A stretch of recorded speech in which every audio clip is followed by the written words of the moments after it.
ஒழுங்காக exam எழுதுனியா 6th நீ fail ஆகிறேன்னு சொல்லிகிட்டே இருந்தம்மா.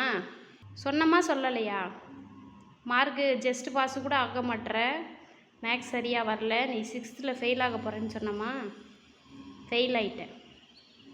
இந்த வருஷமும் நீ 6th பாஸ் ஆனால் தான் வேறு ஸ்கூல் கூட சேர முடியும். ஃபெயில் ஆன பிள்ளை எப்படி இன்னொரு ஸ்கூலில் சேர்த்திப்பாங்க? வீட்டில் இருக்கிறதா உனக்கு ஒரே வழி, வேறு வழியே இல்லை. ஒன்று 6ஆவதுக்கு மறுபடியும் பணம் கட்டணும், அதுக்கு நாங்கள் கட்ட மாட்டோம். இல்லையா வீட்டில் இருந்து வேலை பார்க்கணும்.